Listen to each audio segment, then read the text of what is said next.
Let's break down chapter 1179 because things just got insane. We open in the Holy Land, where Imu is speaking directly to the five elders, and right away, the tension is obvious. Imu announces that he'll be leaving the Holy Land for a while. That alone is shocking. The five elders immediately try to stop him, but before they can really push back, Figurlin Garling walks in and completely shifts the tone of the room. He calls them out, saying this is no time for idleness and asking a serious question. How long can the Holy Land even survive under these conditions? Then we get a huge revelation. Garling admits that while Shamrock's return helped stabilize things, they were arrogant. They underestimated the lower realm dwellers. And now? Those same people are using starvation tactics against them. That's right, the world government is struggling with food. Garling even says it outright. What kind of leaders can't even feed their own troops? And right on cue, York calls in, asking for food. Garling shuts that down immediately, telling her the Holy Land is in the middle of a food shortage, and if she really wants to live like a celestial dragon, she needs to produce the Mother Flame. Now, the five elders start connecting the dots. They realize everything started changing the moment Nika resurfaced. They urge Imu not to leave Pangaea Castle, even suggesting they dispatch an admiral instead. But Imu isn't convinced. He says something chilling. None of this is a coincidence, this was inevitable. And just as one of the elders tries to object, the scene cuts. We move to Elbaf. The giants have found Summer's heart, and Zoro immediately says they should destroy it.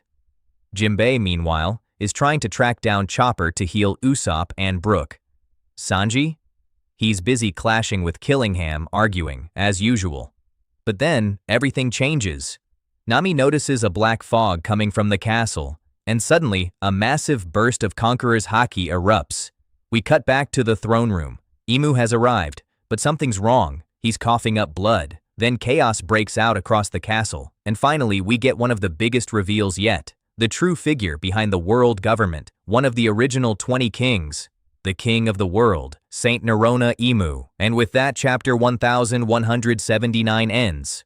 The chapter might be over, but we're just getting started. Let's dive deeper into what Oda just showed us. First up, the Holy Land. It's in a food shortage, and that's not just a random detail, that's huge, because what does that tell us? Dragon is making his move. We've been waiting for this for so long, wondering when the Revolutionary Army would finally step in, and now we're seeing the effects without even seeing Dragon directly. That's how you know it's serious. The fact that the Celestial Dragons are struggling, even after Shamrock's return, tells us one thing. Dragon planned this. This isn't chaos, this is strategy. He's targeting their supply lines, slowly choking the Holy Land, and forcing the world government into a corner. Even the five elders, the highest authority we've known for years, can't immediately fix this. Their hands are tied, and that alone shows the balance of power is starting to shift. Now moving on to the biggest detail in this entire chapter. Imu is bleeding. The moment he steps foot in Elbaf, he starts coughing up blood. Let that sink in. The so-called ruler of the world has a weakness. And Oda didn't show that for no reason. Now, we don't have full context yet, but this is where things get interesting, because if we look back at the history, we know Joy Boy fought against the 20 kingdoms, and we're supposed to believe he just lost without leaving anything behind? That doesn't add up. My theory? Joy Boy did something to Imu, something that still affects him to this day. It could be a curse, a power, or even a limitation that prevents Imu from freely leaving the Holy Land. And now that he has stepped outside, we're seeing the consequences.